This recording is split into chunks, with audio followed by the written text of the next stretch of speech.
अस्सलाम वालेकुम वरहमतुल्लाहि वबरकातुहू। सब दोस्तों को जुम्मा मुबारक हो और उसके बाद इलेक्शन की मुबारकबाद हो।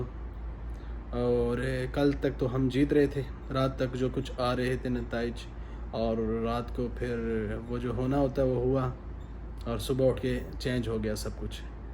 तो खैर फिर भी बहरहाल हम बहुत अच्छा फ़ाइट किए और मतलब फ़ैसला तो हमारे हक़ में ही है। इन बहरहाल जो चेंज किया गया उनसे अल्लाह पूछेगा, दुनिया में भी और आखिरत में भी पूछेगा उनसे। रात तक तो हम लोग बहुत इजी विन कर रहे थे और फिर अचानक से नताइज आना बंद हो गए और सुबह जब वापस आना शुरू हुए तो गेम फिर से बदल चुका हुआ था। हम लोग जहाँ जीत रहे थे वहाँ हम लोग हारना शुरू हो गए कई जगह पे। लेकिन फिर भी कहते हैं कि जो हक़ होता है वो छुप नहीं सकता, वो आता ही है सबके सामने। तो इमरान ख़ान जेल में होने के बावजूद भी सरखरू हो रहे हैं और ये लोग यहाँ पे होने के बावजूद भी ज़लील ख्वार हो रहे हैं और धांधली तो साफ़ नज़र आ रही है। एक छोटा सा क्लिप आप देखें जो इमरान रियाज़ ख़ान का है, उस पर देखें और आप ख़ुद एक हिसाब लगाएं कि किस लेवल पे हम लोग गिर चुके हुए हैं।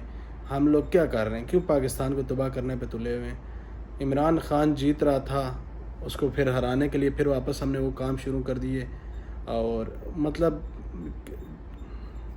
अल्फाज ही नहीं बचे। आप ये वीडियो देख लें और वीडियो के बाद में फिर आपको मिलता हूँ।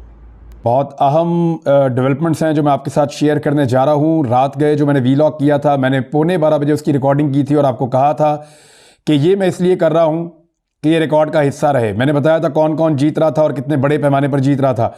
पाकिस्तान तहरीक-ए-इंसाफ उस वक्त तक लगभग 135 सीटों से आगे चल रही थी और उसके बाद उसकी जीत मज़ीद बढ़ती गई जहाँ जहाँ से हमें इत्तलात आ रही थी, क्योंकि हम वो फैसला मुरतब कर रहे थे उन नताइज की बुनियाद पर जो फॉर्म 45 के मुताबिक मिल रहे थे। फॉर्म 45 वो फॉर्म होता है जो हर पोलिंग स्टेशन से जारी किया जाता है, जो प्रिजाइडिंग ऑफिसर, जो हर पोलिंग स्टेशन के अंदर सरकारी ऑफिसर मौजूद होता है इलेक्शन कमीशन के अमले में, वो सिग्नेचर करके एक पेपर देता है कि इस पोलिंग स्टेशन का नतीजा ये है। उन नताइज के मुताबिक जो फॉर्म 45 के नताइज थे, उनके मुताबिक जो उम्मीदवार जीत रहे थे वो पाकिस्तान तहरीक-ए-इंसाफ के हमायत याफ्ता उम्मीदवार थे और वो सिंपल मेजॉरिटी से काफ़ी आगे निकल रहे थे। यानी अगर मैं आपको ये कहूँ कि वो 2/3 अक्सरियत की तरफ जा रहे थे तो ये गलत नहीं होगा। लेकिन उसके बाद फिर नताइज रोक दिए गए, नताइज रोके गए और पाकिस्तान में लगभग रात को 3 बजे 4 बजे तक तो नताइज रुके हुए थे और उसके बाद फिर नतीजे आना शुरू हुए वापस। 6 घंटे, 5 से 6 घंटे की ताखीर हुई, नताइज रुके। एक्चुअली हुआ क्या, अब मैं आपको ये बताता हूँ, क्योंकि मैं इस कहानी के पीछे पड़ा हुआ था कि समझ आनी चाहिए कि ये 5-6 घंटे क्यों लिए गए। पूरे पाकिस्तान के अंदर एक ट्रेंड बन गया था। कोई भी ये एक्सपेक्ट नहीं कर रहा था कि पब्लिक इतने बड़े पैमाने पर निकल कर इस तरह से वोटिंग कर देगी। इमरान खान का जो एक दावा था कि लोग निकलेंगे और इमरान खान को बहुत ज़्यादा वोट करेंगे, वो दावा किसी को यकीन नहीं था, लेकिन वो दावा दुरुस्त साबित हुआ और उसके बाद लोग निकले और इतने बड़े पैमाने पर वोटिंग हुई कि मैनेज करना मुश्किल हो गया। कहीं 40,000 की लीड है, कहीं 60,000 की लीड है, कहीं 70,000 की लीड है। इस तरह पाकिस्तान तहरीक-ए-इंसाफ आगे चल रही थी।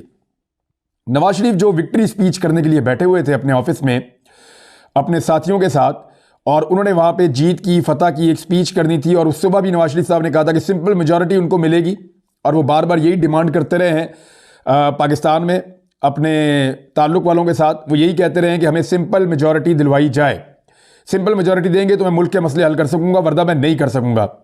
नवाज शरीफ को बार बार उसके सामने ये ऑप्शन रखा गया कि आप पाकिस्तान पीपल्स पार्टी के साथ इत्तेहाद करके एक हुकूमत बनाएं। मुमकिन नहीं है कि इतने बड़े पैमाने पर धांधली की जा सके, लेकिन नवाज शरीफ उसके ऊपर राजी नहीं हो रहे थे। रात गए जब नवाज शरीफ साहब ने ट्रेंड देखे वोटिंग के, तो नवाज शरीफ साहब बहुत बदमजा हुए, जिसका मैं पहले ही आपको जिक्र कर चुका था। नवाज शरीफ साहब उठे और अपने साथियों के हमरा वहां से निकल गए। जो कारकुन आए हुए थे जीत का ऐलान सुनने के लिए, वो भी मायूस हो गए। मियाँ साहब के चेहरे के ऊपर मायूसी झलक रही थी। वो गाड़ी में बैठे और सोने के लिए अपने घर चले गए और उनके बाकी लोगों ने भी कोई प्रेस कॉन्फ्रेंस नहीं की। उस वक्त इस्लामाबाद के अंदर एक्टिविटी शुरू हुई और कुछ बड़े अहम लोग, अब मैं नाम नहीं लूंगा इस वक्त, लेकिन आपको आइडिया हो जाएगा, शरीफ खानदान की नुमाइंदगी वहां पे थी और जरदारी खानदान की नुमाइंदगी वहां पे थी। ये 2 बड़ी पॉलिटिकल पार्टीज और कुछ और दीगर स्टेक होल्डर्स इस्लामाबाद में इकट्ठे हुए और इंतखाबात के रिजल्ट्स इनके इकट्ठे होने से पहले रोक दिए गए। अब वहां पे इस बात के ऊपर कन्विंस किया गया कि या तो मिलकर हुकूमत बना लो या फिर वो जेल में पड़ा हुआ आदमी है वो अपनी हुकूमत बना लेगा। अब ये 2 ऑप्शन मौजूद थे, या तो मिलकर हुकूमत बना लो और उसी तनख्वाह के ऊपर काम करने के लिए तैयार हो जाओ। तो फिर फैसला ये हुआ कि जितवाया जाए। फैसला ये हुआ कि इमरान खान की कामयाबी को, उसकी जीत को शिकस्त के अंदर बदला जाए। देखिए, लोग पाकिस्तान के जीत चुके हैं, पाकिस्तान में जमहूरियत जीत चुकी है, लोगों ने खौफ के बुत तोड़ दिए हैं, लोग निकले, लोगों ने वोट डाले, लोगों ने कामयाबी के साथ अपने वोट का हक अदा किया और गिनती के अंदर लोग जीत गए। ये तो बाद में इलेक्शन को तब्दील किया गया। मैं सबूत आपके सामने भी रखूंगा, ऐसे सबूत धांधली के रखूंगा कि आपके भी 14 तबक रोशन हो जाएंगे, आप हैरान हो जाएंगे ये हुआ क्या है पाकिस्तान में। बहरहाल रात गए, ये तय हो गया कि मिलजुल के सरकार बनाई जाएगी और इमरान खान से हमें बचाया जाए, क्योंकि इमरान खान बोतल में बंद वो जिन है जो अगर बाहर आ गया तो इनको खा जाएगा। तो इन्होंने इमरान खान के खौफ के बाद, यानी जो खौफ इमरान खान का था, उसने इनको मजबूर किया कि दोबारा से उसी तनख्वाह पर मिलकर काम कर लेते हैं। लेकिन बड़े बदमजा हुए, सबको जो ख्वाब आ रहे थे वो टूट गए, सवाए पाकिस्तान पीपल्स पार्टी के। पीपल्स पार्टी का मसला ये है कि उन्होंने कराची के अंदर उस लेवल का धांधला किया है और सिंध के अंदर जिस तरह उन्होंने सीटें निकाली हैं धांधली करके, तो पीपल्स पार्टी ने अपना एक मार्जिन क्रिएट कर लिया था कि हम एक बेहतर पोजीशन में आ जाएं पहले से। तो वो अपनी पोजीशन बरकरार रखने में कामयाब हुए और उसकी सबसे बड़ी वजह यह है कि पाकिस्तान तहरीक इंसाफ के हाथ और पांव बांध कर, उनसे बल्ले का निशान छीन कर, उनके ऊपर मुकदमे बनाकर, बगैर जलसों, बगैर रैलीज और बगैर बैनर और पोस्टर के, बगैर जो है वो पोलिंग एजेंट्स के और बगैर जो है वो पोलिंग कैंप्स के, हर चीज़ के बगैर उनको इलेक्शन लड़ाया गया। तो पीपल्स पार्टी ने इसका फायदा उठाया, पीएमएलएन उठा नहीं पाई। पंजाब के जो शहरी हैं वो निकले और उन्होंने मौका देखकर चौका मारा और नवाज शरीफ साहब जो हैं वो क्लीन बोल्ड हो गए इस मैच के अंदर। नवाज शरीफ साहब अपनी दोनों सीटें हार रहे थे जिस वक्त उठकर वो गए हैं, मानसेरा से भी और लाहौर से भी। यास्मीन राशिद तगड़ी लीड से उनको हरा रही थी। उसके बाद जब इस्लामाबाद वाला काम हो गया तो फिर हुआ क्या, फिर नताइज बदलना शुरू हुए। जो आम नताइज अब तक बदल चुके हैं मैं आपको बताता हूं। एक तो चौधरी सालिक हुसैन जो लगभग 1 लाख वोटों के करीब से हार रहे थे, चौधरी परवेज अली साहब की एहलिया से लगभग 1 लाख वोटों की लीड से वो जीत रही थी, वहां पे चौधरी सालिक हुसैन को जितवा दिया गया धांधली करके। अभी ये मामला कोर्ट में जाएगा। अच्छा, ये याद रखिएगा, जितनी भी ये धांधली हुई है ना, ये सस्टेन नहीं कर पाएगा, ये मामले अदालतों में जाएंगे। और जो 4 सीटों वाला मामला था 2013 में, अब ये 40 सीटों का मामला होगा और ये इसको बर्दाश्त नहीं कर पाएगा निज़ाम। आप देखिएगा होगा क्या। इसके बाद मेजर ताहिर सादिक जीत चुके थे, इनको हरा दिया गया। आमिर मुगल, इनकी जीत अनाउंस कर दी थी इस्लामाबाद के सहाफ़ियों ने भी, हर तरफ पता चल गया था, इनको हरा दिया गया। मेहर बानो कुरैशी, इनको हराने के लिए क्या कार्रवाई डाली गई है ज़रा ये मैं आपको बता देता हूं। जो नवाज शरीफ का हल्का है ना, वहां पे जो टोटल वोट कास्ट हुआ है, नवाज शरीफ के हल्के में टोटल वोट कास्ट हुआ है जी 2,94,000 तकरीबन वोट कास्ट हुआ है। मेहर बानो कुरैशी के हल्के में जो टोटल वोट कास्ट हुआ है वो तकरीबन 2,54,000, यानी को 50,000 वोट कम, 40,000 वोट कम पड़ा है मेहर बानो कुरैशी के हल्के में। नवाज शरीफ के हल्के में जो वोट मुस्तरद हुए उनकी तादाद देखें अब 650 है नवाज शरीफ के हल्के में। मेहर बानो कुरैशी के हल्के में यही तादाद 16,555 है। क्यों? क्योंकि 9,000 के मार्जिन से यूसुफ रजा गिलानी के साहबजादे को इलेक्शन जितवाया गया है। सैयद अली मूसा गिलानी को 8,000 के मार्जिन से जितवाया गया है। तो 16,000 वोट बीच में से मुस्तरद कर दिए गए हैं सिर्फ मेहर बानो कुरैशी वाले। अब ये मुस्तरद वोटों को जब आप देखेंगे तो इसके अंदर जब ये मामला अदालत में जाएगा तो ये सीट वापस भी हो सकती है। तो ये मेहर बानो कुरैशी को हराया गया। यास्मीन राशिद साहिबा जो बहुत आगे जा रही थी नवाज शरीफ से, उनको हराया गया। और नवाज शरीफ वाले हल्के में क्या हुआ, जो गेम डाली गई नवाज शरीफ साहब के साथ बहुत बड़ा प्रैंक हो गया है। वो क्या हुआ मैं आपको भी पढ़ के सुनाता हूं। नूर आलम खान जो इलेक्शन हार रहे थे रात तक बहुत बुरी तरह, उनको जिताया गया क्योंकि उन्होंने ये कह रखा था कि मैंने मदद की है तो मेरी भी मदद की जाए। फिर अली एजाज भुट्टर, उनकी जगह पे अलीम खान को जिताने की कोशिश की जा रही है, वो अभी तक लड़ रहे हैं। महर शराफत कसूरी ये इलेक्शन जीत चुके थे। मरियम नवाज के बाद एक ही सूबाई असम्बली की नशिस्त थी जो लाहौर से वो लड़ रही थी। महर शराफत कसूरी के मुकाबले में रात गए, पुलिस की भारी नफरी मुख्तलिफ पोलिंग स्टेशन में पहुंची, घेरा डाला, पोलिंग एजेंट्स को बाहर निकाला, मार कुटाई की और महर शराफत के मुकाबले में मरियम नवाज को बहुत थोड़े से मार्जिन से जीता हुआ करार दिया। अयाज अमीर, जिनके बारे में पूरा पाकिस्तान कह रहा था कि ये इलेक्शन नहीं हार सकते, तो अयाज अमीर को इलेक्शन हराया गया। राजा बशारत रावलपिंडी से 50,000 की लीड से जीत रहे थे, इनके साथ ज्यादती हुई। सेमाबिया ताहिर ये भी इलेक्शन जीत चुकी थी। शुएब शाहीन बड़े मार्जिन से जीत चुके थे। जरताज गुल वजीर 50,000 के मार्जिन से जीत रही थी। ये वो सारी सीटें जहां पे अभी तक बड़ी बड़ी, मैं मेन सीट्स आपको बता रहा हूं जहां धांधली कर दी गई है। अभी आपको और बहुत सारी नशिस्तें ऐसी मिलेंगी जहां पे धांधली की जाएगी और ये मामला अदालतों में जाएंगे, ये ऐसे रुकेंगे नहीं। ये जीत भी बड़ी आर्जी नौयत की रहेगी और ये हुकूमत भी कोई अगर बन भी गई तो ये ज़्यादा चलती हुई दिखाई नहीं देगी। आलमी मुबस्सरीन जो पाकिस्तान के अंदर रिपोर्टिंग कर रहे थे, जर्नलिस्ट थे, उन्होंने बड़ी वजाहत के साथ इस बात को रिपोर्ट किया है कि पाकिस्तान में, और वो ये तासुर लेकर गए हैं पाकिस्तान से, यानी उनको जो भी उन्होंने कल के दिन से तासुर लिया वो ये है कि पाकिस्तान तहरीक इंसाफ सबसे बड़ी जमात है, उसने सबसे ज़्यादा वोट लिए हैं, उनकी सबसे ज़्यादा नशिस्तें हैं, लेकिन इसके बावजूद पाकिस्तान में सूरत-ए-हाल को बदला जा रहा है। अब होना ये चाहिए कि जिन जिन सब लोग तो कर भी नहीं पाए क्योंकि बहुत सारे पोलिंग एजेंट्स को मारा गया है, उनको बाहर निकाला गया है, लेकिन जहां जहां पे जितने भी फॉर्म 45 मौजूद हैं पाकिस्तान तहरीक इंसाफ के हमायत याफ्ता उम्मीदवारों के पास, वो अपने फॉर्म 45 को गायब करें और महफूज मकामात पर मुंतकिल करें, और जो जीतने वाले उम्मीदवार हैं उनको भी महफूज मकामात पर मुंतकिल करें, चाहे उनको जीत को हार में बदल दिया गया हो। उम्मीदवार भी महफूज मकाम पर रहें, अपने फॉर्म 45 भी महफूज मकाम पर रखें, क्योंकि अब आपको गिरफ्तार करके आपसे फॉर्म 45 का तकाजा किया जाएगा। ये फॉर्म 45 अभी भी आपकी लाइफ लाइन बन सकते हैं, लिहाजा ये काम तो फौरी तौर पे करना चाहिए। जिन उम्मीदवारों को लगता है कि उनके साथ ज्यादती हुई है, अब आपको समझ आ रही होगी कि इलेक्ट्रॉनिक वोटिंग मशीन जो इमरान खान साहब लाना चाहते थे उसको क्यों मना किया गया। अगर आज पाकिस्तान में इलेक्ट्रॉनिक वोटिंग मशीन होती तो नतीजा कल रात 9 बजे तक पूरे पाकिस्तान में आ चुका होता 90%, और रात 12 बजे तक लोग सो गए होते पूरा नतीजा सुनकर, और उस नतीजे के ऊपर कोई उंगली भी नहीं उठा सकता था।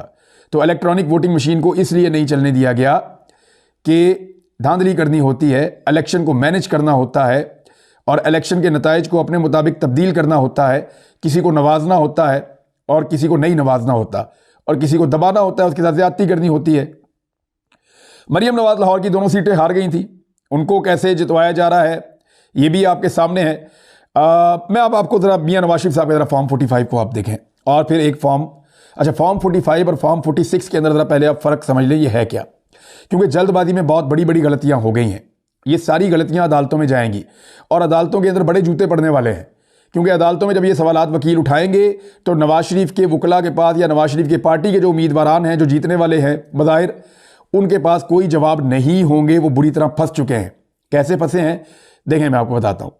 वो ऐसे फंसे हैं कि फॉर्म 45 होता है एक पोलिंग स्टेशन का, फॉर्म 47 होता है पूरे हलके का।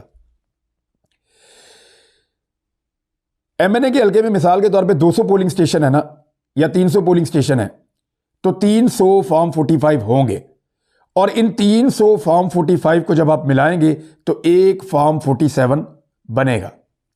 इसको जरा आप अच्छी तरह समझ लें ताकि हर पाकिस्तानी को समझ आ जाए कि उनके साथ दाव लगाया क्या गया है। आपको समझ आ जाएगी कि एक्चुअली हुआ क्या है आपके साथ, पाकिस्तान के साथ क्या हुआ है।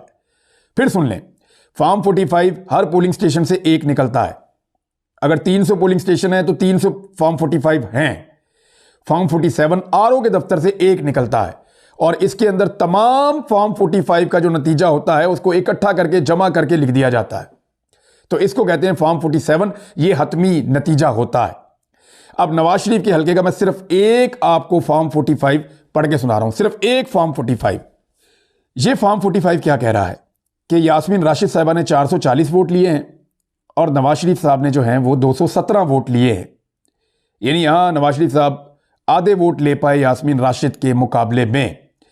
ये जो फॉर्म 45 मैं आपको पढ़ के सुना रहा हूं, ये Abdali grammar girls high school है, गर्ल्स स्कूल है, ग्रामर स्कूल है, और अब्दाली रोड लाहौर पे है। मैं गया हूं जी यहाँ पे, मैंने ये स्कूल विजिट किया हुआ, मैंने देखा हुआ है माजी में। अब ये फॉर्म 45 क्या बता रहा है, ये एक हलके का है, याद रखिएगा। इसने कुछ ऐसी चीजें बताई हैं कि नवाज शरीफ का और रिजल्ट जो है वो यास्मीन राशिद का, ये तो इसने बता दिया है, लेकिन इसने कुछ चीजें और बड़ी अजीब बताई। यहां पे एक उम्मीदवार है ऊपर, इकबाल अहमद खान, तीसरे नंबर पे इनका नाम लिखा हुआ है। ये जो इकबाल अहमद खान है, इनको 4 वोट पड़े हैं फॉर्म 45 में। अब बहुत सारे पोलिंग स्टेशन हैं, बाकी में भी पड़े होंगे, तो इनके सैकड़ों में वोट तो जाने चाहिए ना इकबाल अहमद खान के। अगर सैकड़ों पोलिंग स्टेशन है, एक में 4 पड़े हैं, तो 200, 400, 500, 1000 वोट तो होना चाहिए इनका, और ये पीपल्स पार्टी के हैं। तो जो फॉर्म 47 है, जहां पे नतीजा मुकम्मल होता है, वहां पे इनको जो इन्होंने वोट हासिल किए हैं वो है 0। यानी वो आदमी जो पीपल्स पार्टी के टिकट से इलेक्शन लड़ा, उसने अपने आप को वोट नहीं डाला, या उसको किसी ने भी वोट नहीं डाला, उसका जिसने दफ्तर खोला उसने भी वोट नहीं डाला। हत्ता कि यहां तक मामला हो गया कि उसको वोट ही कोई नहीं पड़ा, और जो वोट उसको फॉर्म 45 के अंदर पड़े हैं वो भी फॉर्म 47 जहां पे मुकम्मल रिजल्ट कंपाइल हुआ वहां पे वो भी गिनती के अंदर शामिल नहीं किया गया। एक और उम्मीदवार मैं आपको बताता हूं, ये हैं जी हसनैन अहमद शहजाद। इनको एक वोट पड़ा है। मैं एक एक वोट भी आपको इसलिए बता रहा हूं, आपको मजा आएगा थोड़ा सुन के। अच्छा, यहां पे जो है हसनैन अहमद शहजाद साहब जो हैं, वहां पे उनको एक वोट पड़ा है, यहां पे उनको कोई वोट नहीं पड़ा। यानी एक पोलिंग स्टेशन में उनको एक वोट पड़ा है, लेकिन पूरे हल्के के अंदर वो वोट गिना नहीं जा रहा। एक और उम्मीदवार के पास जाते हैं। ये जी खालिद मसूद सिंधु साहब को 3 वोट पड़े हैं, सलीमुल्लाह को 6 वोट पड़े हैं इस पोलिंग स्टेशन में। यानी खालिद मसूद सिंधु 3 वोट, सलीमुल्लाह 6 वोट इस एक पोलिंग स्टेशन में। और पूरे हल्के के रिजल्ट के अंदर ये जो दोनों उम्मीदवार हैं, खालिद मसूद सिंधु और सलीम सैफुल्लाह, खालिद मसूद सिंधु क्योंकि पाकिस्तान मरकजी मुस्लिम लीग से उनके वोट गिने गए हैं, और सलीमुल्लाह जो हैं उनको 0 वोट पड़ा है, उनका वोट नहीं गिना गया। अब आ जाएं आप अगले उम्मीदवारों की तरफ कि उनके साथ क्या हुआ। इसके बाद एक सूफी साहब हैं, खलीक अहमद भट्ट साहब, इनके 11 वोट हैं, और मोहम्मद इम्तियाज़ चौधरी साहब का 1 वोट है, मोहम्मद खुरम रियाज साहब के 37 वोट हैं, मोहम्मद आमिर का 1 वोट है, और मुजम्मल कादिर भट्ट का 4 वोट हैं। और इस तरह जो है वो ये एक पोलिंग स्टेशन मुकम्मल होता है। जब आप दूसरी जानिब जाते हैं तो इन सबका कोई वोट नहीं है, सारे 0 0 0 0 0 0 आ रहे हैं। यानी हैरत की बात यह है कि एक पोलिंग स्टेशन के अंदर मैं रिजल्ट आपके सामने रख रहा हूं जिसमें इन उम्मीदवारों को वोट पड़े हैं, और फिर पूरे हल्के का रिजल्ट आपके सामने रख रहा हूं जिनमें वो वोट गिने ही नहीं गए। अब अगर मैं 10 पोलिंग स्टेशन के निकालूं तो इनके और बढ़ जाएंगे, लेकिन पूरे के अंदर 0 है। और अगर 100 पोलिंग स्टेशन के निकालूं तो इनके और बढ़ जाएंगे इन उम्मीदवारों के वोट, लेकिन पूरे हल्के के अंदर जमाते इस्लामी और पीपल्स पार्टी को एक भी वोट नहीं पड़ा। आप अंदाजा करें, उन्होंने खुद भी अपने आप को वोट नहीं डाला, उनके घर वालों ने भी वोट नहीं डाले। ये तो धांधली का धांधला है और झुड़लू है। नवाज शरीफ ये इलेक्शन हार रहे थे, और जिस तरह उनको जितवाया गया है, नवाज शरीफ को तत्ते तवे पे बिठा दिया गया है। मैं माजरत के साथ मुझे इसलिए कहना पड़ रहा है कि उनके साथ ज्यादती हुई है। मियाँ साहब को इस ज्यादती का रात को पता चल गया था। मियाँ साहब तजर्बाकार सियासतदान है, उन्हें पता है कि उनको ये कहा जा रहा है कि गंद का टोकरा अपने सर पे आप रखें और फिर शेरवानी पहन लें या पहना दें किसी को, लेकिन कचरे का टोकरा आपको उठाना पड़ेगा और आपको बदबूदार फुजले के ऊपर, निज़ाम के फुजले पे आपको बैठना पड़ेगा, जैसे कि तारिक मतीन साहब कहते हैं। तो मियाँ साहब के जो नुमाइंदगान वहाँ मौजूद थे इस्लामाबाद में, उन्होंने ये कबूल किया, और कबूल करने के बाद मियाँ साहब को ये गंदा रिजल्ट दिया गया।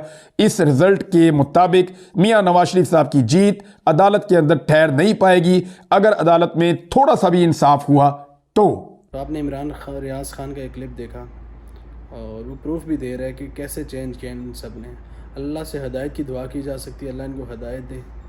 और ये हमेशा याद रखें कि जो हक़ है वो सामने आता है, सबके सामने आता है, और जो हक़ है वही कामयाब होता है। बाकी कुछ भी कर लें, कुछ भी कर लें, ये ना सरखरू हो सकते हैं और ना इनकी कोई इज़्ज़त है। बहरहाल इस वीडियो को यहाँ पे ख़त्म करते हैं और दुआ करते हैं कि अल्लाह पाक इनको हदायत दे। अपना ख्याल रखिएगा। अल्लाह हाफ़िज़।